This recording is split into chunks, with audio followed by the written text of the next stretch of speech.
ShartimusPrime.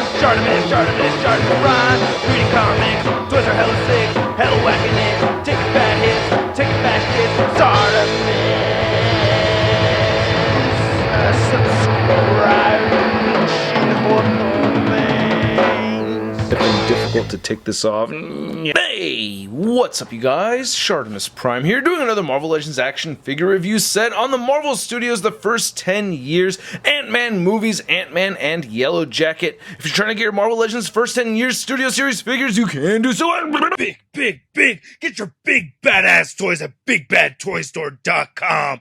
Click the link in the description below. So finally we have a Yellowjacket figure for our movie Marvel Legends, and then we get an updated Ant-Man right there. On the side you can see a read-up for the 2015 Ant-Man movie in multiple languages. Now on the back you can see a nice poster image right here, spot varnished, it says 2015. There's a read-up on Ant-Man. If you want to read it, go ahead and pause it now. Here's a read-up on Yellowjacket. If you want to read it, go ahead and pause that now. And then on this side you can see this is part of the build-in image, looking pretty neat. Alright, and then on the very top we get the spot varnished Marvel Studios. Not much more at the bottom, so let's get to it and crack these things open. And here's the Ant-Man and Yellowjacket figures out of the packaging, and this is not a bad looking 2-pack at all. Now, with these First 10 Years series 2-pack figures, we always get one figure that we already own, and then we get a brand new figure. Well, for those of us that have been collecting consistently, we get a figure that we already own, and that's the Ant-Man figure. But it does come with two new head sculpts, so I'm pretty happy with that. I do have minor gripes, which I'm going to get into. The Yellowjacket being brand new, and I'm very excited to have a Yellowjacket figure. It looks pretty awesome. I'm actually more impressed with this figure than I thought I was going to be. So let's get a closer look at that Ant-Man first, and then we'll get a closer look at Yellowjacket. And one thing that's cool about this set is that we get the minifigures again. So that was a complaint in the past with other Ant-Man movie figures not getting the tiny little figures, and these are the same tiny little figures that we'd gotten with the first Ant-Man movie Ant-Man figure. So you can see the Scott Lang Ant-Man right there, or I guess it could be either Ant-Man really, but it doesn't look too bad. Not a ton of sculpted detail and paintwork on it, but it's good. You know, I like it. We get the belt painted silver, the helmet looks pretty good, nice red glossy paint on there, and then we get the mini Yellowjacket. Neither of these are articulated, by the way, but this is looking pretty good too. The funny thing is that the Yellowjacket could actually stand on its own, as you just saw me do right there, but yeah, the Ant-Man cannot. I don't think I was able to get the other version of the Ant-Man one to stand on its own either, so that's a little frustrating. So here's looking at our brand new Scott Lang head sculpt, and it looks okay. Not great, not horrible. As I darken things, you can see some details popping out a little bit more right there. I mean, it's just not the better of the two Paul Rudd head sculpts that we've seen from Hasbro. Looking at the Ant-Man and Wasp Paul Rudd head sculpt, the smirking one looks way better, I think. I don't know, I think this one just has a likeness of Paul Rudd a lot more so than this one right here. It's not bad, it's just not as good, I think. And I don't know, I don't like how the eyes are looking up like that. You do get a little bit of sculpted detail with the 5 o'clock shadow. I think that's neat. And you also get some paint right there. The photoreal tech that they use is still good. It's just, I don't know. I think it's the sculpting or something about it that's just a little off. But looking at the hair, it doesn't look too bad. Very dark brown color that we're seeing right there. So not too shabby. And then plopping on the Ant-Man head sculpt, which I prefer out of the two. This is awesome. To finally have an Ant-Man head sculpt that looks like how Ant-Man looked during the movie, that is really awesome. Comparing it to the first movie version right there, oh yeah, you can see it's just way off. It's probably the concept art that they had received, and that's why that happened. But this looks a whole lot better. Comparing it to the Ant-Man and Wasp movie version helmet, I actually like this first Ant-Man movie version a little bit more. And then comparing it to the Captain America Civil War SH Figure Arts Ant-Man figure, you could see that right there. He's got the cone mouth. I still like this original version a lot more. One thing that I think I kind of misspoke was that this is not exactly the same as the previous Ant-Man figure. You can see that we get all this texturing going on right here, which I really dig a lot, and we don't get that with the original version. So the original version did not have all that sculpted detail, and I'm happy to see this over here on this figure. So that is pretty awesome to see. I like that. But it looks like for the most part everything else is the same. You know, the rib pattern and where we get the paint apps and everything. I mean, you could tell they used orange over here. We're getting red right there, and the hands are the same and everything too. But looking at the neck right there, we get some nice clean silver paint apps. I think that's pretty nifty. I like the paint apps on the back of the figure too. A little bit of black paint mixed in there. I do wish that the red was a little bit more consistent. You can see there is a slight color difference between the red here and the red right there. but it's not the worst. You can see some clean little details of red right inside that wristband. You can see, you get the little red dots. We didn't get that on the other version, so that's pretty cool. There's your Ant-Man butt.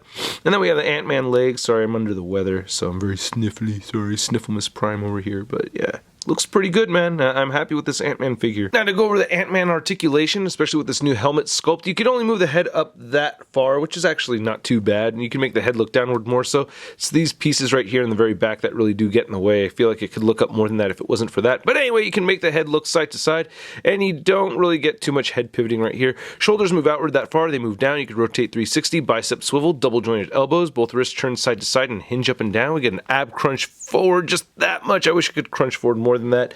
And crunch back more so, waist swivel, hips move outward pretty far. He'll kick forward very far, not back at all. Upper thigh cut, double jointed knees, ankles move down. They don't move up at all. That's frustrating, and he does have good ankle pivot. Now here's looking closely at the Yellowjacket figure, and I like this head sculpt a lot. I actually like the sculpting throughout on this whole thing. It's very impressive. I really love that we're getting translucent yellow plastic right there for the front of the helmet.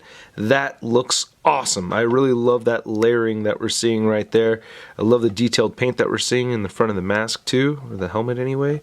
On the side, you can see all kinds of etched out detail throughout. Looks great. I love that. Can't complain too much about that at all. That is awesome. Oh, I wish we got a cross head sculpt. That would have been neat, you know, helmetless head sculpt. And looking at these pincers right here on the back of the figure, these look awesome too. I love the details that we're seeing in here. The backpack looks pretty nice. That's pretty neat. I like that.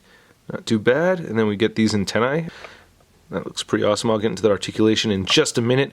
But looking at this whole honeycomb pattern that we're seeing throughout on this looks awesome. I love that we're getting a very nice metallic looking yellow throughout. That is pretty cool. It's not as metallic looking on the arms though, but it's still there. I don't know. Yeah, you can see it right. Yeah, that's pretty cool. So these hexagons look pretty neat. We get those all the way through. Nice texturing on the black portions. We get minor paint splotching throughout on the figure. You know, just very, very minor stuff. But for the most part, it looks great. That is pretty neat. I like that. The gloves look pretty good. I like that we get a fisted hand for the right side. That looks pretty neat too. Looking at the waist, it doesn't look too bad. Then you can see the hips right over here. So yeah, nice details in the sculpting, except for on the ankle right there. You can just see that blatant ball joint. And the top of the feet look pretty good too. But yeah, I really like how this whole pattern came out. That looks pretty awesome. And there's your Yellowjacket butt, and then just a look at the back without the pack right there. That looks pretty good too. And then to go over the Yellowjacket articulation, you can move his head up that much. That doesn't look too bad to me. You can make the head look down a little bit further. You get side-to-side motion, not much head pivoting. Shoulders move outward that far. You can move them down. You could rotate 360. You also get a bicep swivel. Double jointed elbows that bend in that far, and then both wrists turn side to side and hinge up and down. I wish we had an ab crunch. There's really no ab crunching on this. It just barely moves forward, moves back a little bit more so, and that's not being hindered by the pack or anything. So that's frustrating. I really wish you could crunch forward though. It's just like that tiny little click forward and that's it. Anyway, we get a waist swivel, hips move outward that far.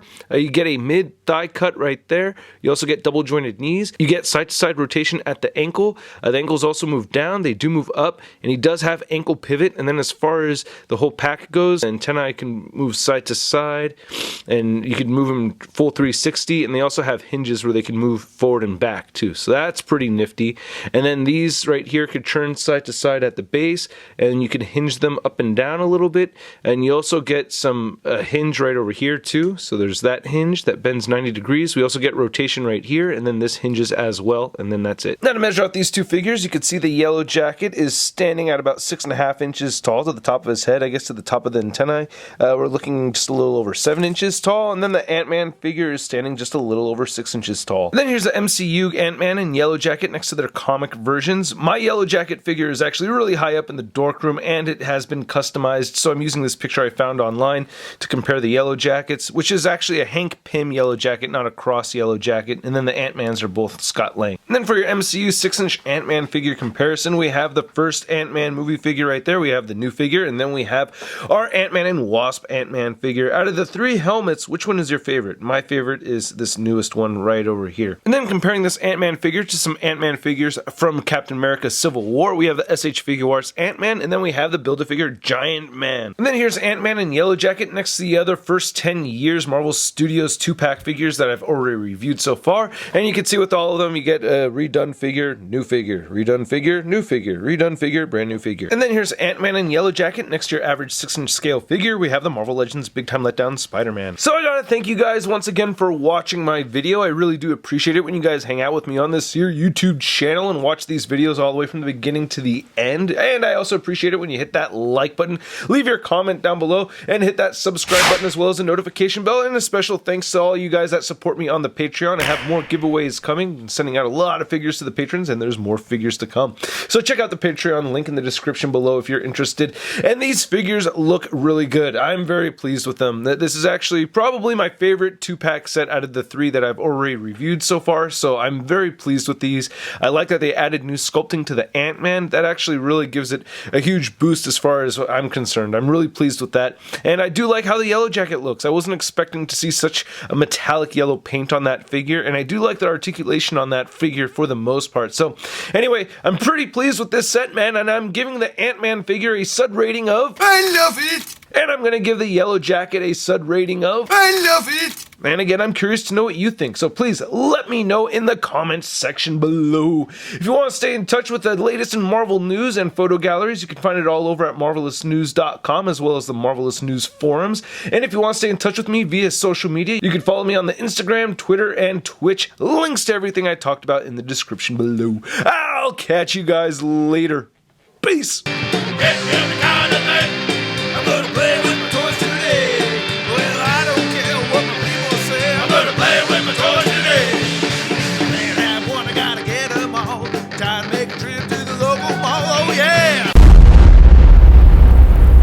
Crispy.